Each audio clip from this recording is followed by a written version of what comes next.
Assalamualaikum warahmatullahi wabarakatuh.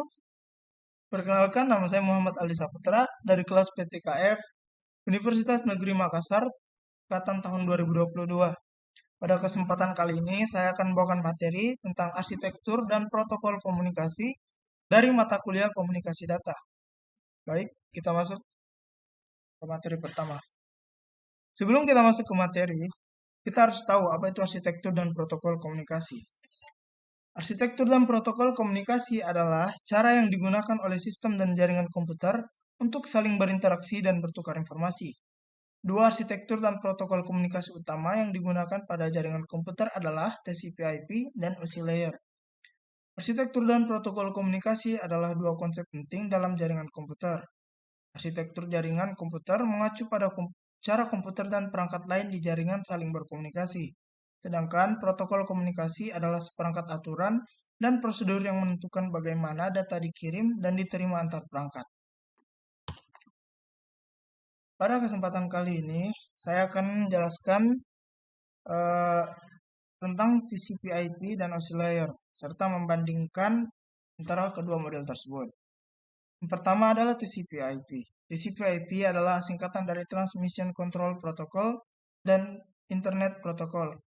Arsitektur dan protokol ini terdiri dari 4 layer utama, yaitu layer jaringan, layer transport, layer aplikasi, dan layer antarmuka jaringan. Arsitektur TCP/IP adalah arsitektur terbuka yang digunakan di seluruh dunia dan biasanya digunakan pada jaringan internet. Protokol TCP/IP memungkinkan data untuk dikirimkan melalui jaringan dengan aman dan efisien. Selain itu, TCP/IP memungkinkan perangkat yang berbeda untuk berkomunikasi dan bertukar informasi. Saya akan menjelaskan tentang 4 layer utama dari TCP/IP. Layer pertama adalah layer aplikasi. Layer ini menyediakan layanan untuk aplikasi yang berjalan pada komputer. Protokol-protokol seperti HTTP, FTP, SMTP, dan Telnet beroperasi pada layer ini. Layer yang kedua adalah layer transport.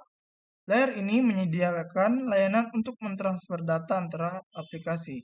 Protokol yang umum digunakan untuk layer ini adalah TCP dan UDP.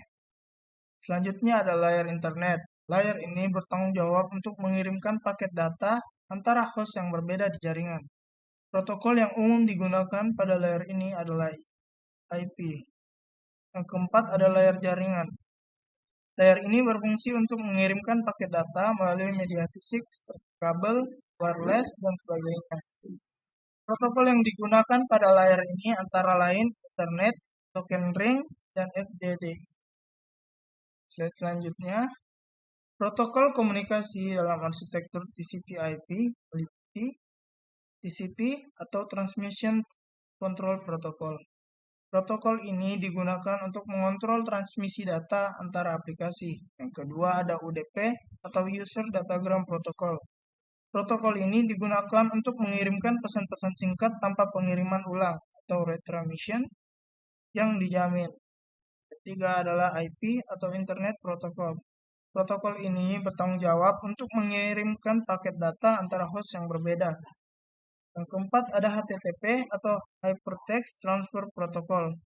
Protokol ini digunakan untuk mengirimkan data antara server dan browser. Yang kelima ada FTP atau File Transfer Protocol. Protokol ini digunakan untuk mentransfer file antara host yang berbeda. Yang kelima ada SMTP, Simple Mail Transfer Protocol.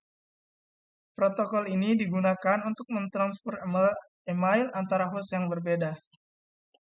Selanjutnya, OSI layer. OSI layer atau Open System Interconnection adalah model jaringan yang terdiri dari 7 lapisan, yaitu lapisan fisik, data link, jaringan, transport, session, presentation, dan aplikasi. Berikut adalah penjelasan singkat dari masing-masing lapisan. Yang pertama adalah lapisan fisik. Lapisan ini bertanggung jawab untuk mengirim dan menerima bit melalui media fisik. Yang kedua ada data link. Lapisan ini bertanggung jawab untuk mengirim dan menerima paket data melalui jaringan.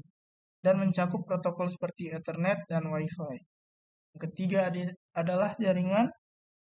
Lapisan ini bertanggung jawab untuk mengirim dan menerima data melalui jaringan dan mencakup protokol seperti IP. Selanjutnya adalah lapisan transport. Lapisan ini bertanggung jawab untuk mengontrol pengiriman data antara aplikasi yang berjalan pada perangkat yang berbeda. Protokol yang digunakan di lapisan ini adalah TCP dan UDP. Selanjutnya adalah lapisan session. Lapisan ini bertanggung jawab untuk menjaga koneksi antara aplikasi pada perangkat yang berbeda. Selanjutnya ada presentation. Lapisan ini bertanggung jawab untuk mengubah format data ke dalam format yang bisa dibaca oleh aplikasi yang berjalan pada perangkat yang berbeda. Lapisan terakhir adalah lapisan aplikasi.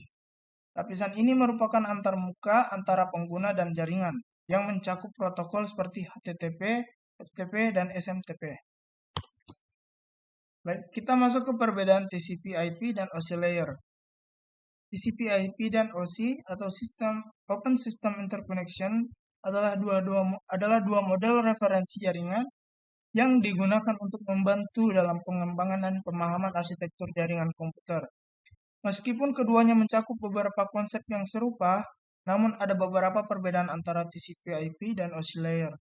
Di antaranya seperti struktur layer, tingkat detail, posisi, konsep, penggunaan, dan keterkaitan. Dalam praktiknya, baik TCP/IP maupun OSI layer digunakan untuk mengembangkan jaringan komputer. Namun, perbedaan di antara keduanya perlu dipahami agar pengembangan jaringan dapat memilih model referensi yang sesuai dengan kebutuhan jaringan yang akan dikembangkan. Baik, sekian materi dari saya. Mohon maaf bila ada salah kata. Wabillahi taufiq wal hidayah. Wassalamualaikum warahmatullahi wabarakatuh.